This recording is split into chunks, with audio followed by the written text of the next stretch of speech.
Morning students. Lesson number 3 Vrikshraj.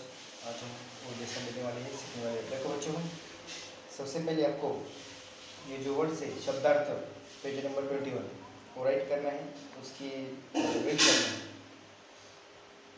और lesson number 3 Vrikshraj, जैसे कि जंगल में हर सारे वृक्ष होते हैं, और एक वृक्ष जो है, तो इस वृक्ष की कहानी आज हम सीखने वाले हैं।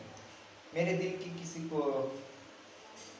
कोने में एक मासूम सा बच्चा बड़ों की देखकर दुनिया बड़ा होने से डरता है।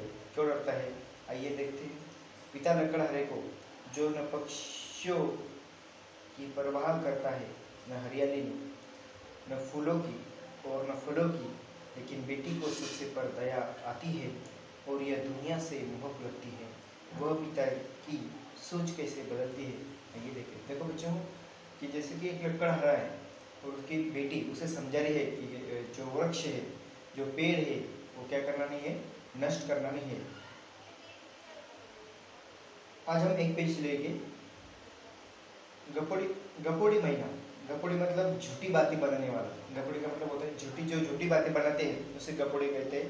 गपोड़ी मैना, मैना मतलब बहुत सुंदर छोटा सा पक्षी। मैना जो होता है, मैना किसे कहा जाता है कि बहुत छोटा सा पक्षी है, सुंदर पक्षी है, तो उसे मैना कहा जाता है। गपोड़ी मैना ही सबसे पहले यह समाचार लाई थी। शीघ्र ही उसकी फैलाई खबर जंगल के प्रत्येक पशु पक्षी के कानों में तक पहुंच गई। बड़ा ही भयानक समाचार था। समाचार मिलते ही सब जंगल में सबसे ऊंचे पेड़ वृक्षराज पर भागे। देखो, समाचार मतलब क्या, बातमी। जो मैना है, मैना ने क्या लाया था, समाचार लाया था। समाचार लाने से सभी जंगल में वो समाचार पहुंच गया, खबर मिल गई। लेकिन जंगल के जो पशु पक्षी थे उनके कानों तक पहुंच गई। बड़ा ही भयानक समाचार था। समाचार ऐसा था, समाचार मिलते ही सबसे ऊंचे पेड़ वृक्षराज की ओर भागे। जैसे कि समाचार मिलते समय ये जो पशु पक्षी थे वो क्या किया, उन्होंने क्या किया, वृक्षराज पर वो चले गए बैठने के लिए। देखो, वृक्षराज मराठी में उसे क्या कहा जाता है, वडाचे झाड़। मराठी में उसको वडाचे झाड़ जो मीनिंग है वो मराठी में होता है उसका। सभी जानवर वृक्षराज के आसपास इकट्ठे हो गए। सभी जानवर जो थे तो वृक्षराज के जो आसपास बहुत सारे वो इकट्ठे हो गए, मतलब मिलके आए, सब मिलके आके जमा हो गए। वो लकड़हारों ने आसपास के सारे पेड़ काट डाले थे, लेकिन जंगल में के जो पेड़ थे लकड़हारों ने क्या किया था, उनको सब नष्ट कर दिया था, उनको काट डाला था। इसलिए वहाँ उनके खड़े होने के लिए एक काफ़ी जगह थी। एक थोड़ा सा छोटा सा जो वृक्षराज है, जो छोटा सा पेड़ है, अभी छोटी सी खाली जगह थी उनको खड़े रहने के लिए। लेकिन आजू बाजू के जो पेड़ थे, आसपास के जो पेड़ थे, तो वो पेड़ क्या हो गए थे, लकड़हारों ने नष्ट किए थे। सबसे अंत में पहुंचने वाला जानवर था शेर। लेकिन वो जो पशु पक्षी, जो छोटे पशु पक्षी होते, वो शेर क्या करता है, उसे खा लेता है। उसकी धूम हिल रही थी, धूम उसे हिल रही थी। उसका मिजाज बहुत खराब हो रहा था। मिजाज मतलब स्वभाव, उसका जो स्वभाव था बहुत खराब था। वो जोर से गरजा, चिल्लाने लगा, जोर से बोलने लगा। तुम लोगों ने हल्ला गुल्ला मचाकर दोपहर की नींद खराब कर दी। वो पशु पक्षी से क्या करने लगा, वो उन्हें बातें सुनाने लगा। क्या कि हल्ला गुल्ला मतलब बातें सुनते। जो पशु पक्षी थे वो छोटे छोटे बातें करते थे, तो वो हल्ला गुल्ला मचाकर मेरी दोपहर की नींद खराब कर दी। तो जो शेर है वो पशु पक्षी को क्या करने लगा, बताने लगा कि तुमने मेरा हल्ला गुल्ला करकर मैंने क्या कर दी, नींद दोपहर की खराब कर दी, नींद में से मैं उठ गया। ऐसी क्या बात है, ऐसी क्या बात हो गई है जो इतना शोर मचा रहे हो, इससे क्या हो गया, लेकिन इसका समाचार क्या है वो मुझे बताओ।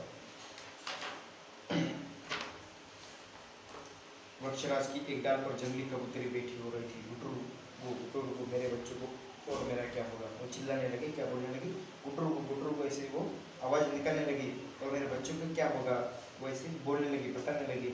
हमारा घोंसला तो नष्ट हो जाएगा। घोंसला मतलब घरटा, जो हमारा घोंसला है वो तो नष्ट हो जाएगा, लेकिन टूट जाएगा। दो बड़ी बड़ी आंखें के पेड़ के कोटर में से चमक रही थी। कोटर वृक्ष का खोखला स्थान, जो वृक्ष में जो छोटा सा ये होता है, कोटर होता है उसे खोखला कहा जाता है। गिलहरिया का एक परिवार पेड़ की ऊंची डालियों पर रहता था। वह वे सरसर करके नीचे होता है। गिलहरिया मतलब खड़ी, जिससे कि वो सबसे जो बड़ी डालियाँ है वहाँ पे रहते थे, सब उसका परिवार वहाँ पे रहता था और वह सरसर करके वो नीचे उतर के आए। अपने उस घर को जिसे छोड़कर उन्हें जाना पड़ेगा, वे बहुत दुखी भरी दृष्टि से देखने लगे। वैसे नाराज मन, उनका जो मन था क्या हुआ था, नाराज हुआ था, क्योंकि उनको जो घर है वो घर छोड़ना पड़ेगा और बाहर उनके जो नया वाला घर है वो बनाना पड़ेगा। खूब शेयर करता उसके पूछे दूर किसी ने काटा था। यह चीटी रानी मतलब मूंगी, जो अपने परिवार को वृक्षराज से दूर ले जा रही थी। लेकिन वो अपना जो परिवार था, छोटे छोटे जो उसके पिल्ले थे, छोटे छोटे बच्चे थे, वो क्या करते थे, वो अपना परिवार लेके जा रही थी। देखो बच्चों को, आज हम यहाँ तक सीखेंगे, जो नेक्स्ट पॉइंट है वो हम कल सीखेंगे। ओके, जो आपको समझ में आया होगा तो मुझे बता सकते हैं और मैसेज में कर सकते हैं। Okay, thank you students. अभी सबसे पहले आपको ये जो वर्ड्स है वो राइट करना है CWA में, और ये लेसन की रीड करना है अच्छे से। ओके, और 1 पेज हैंडराइटिंग लिखना है इसकी। Okay, thank you students.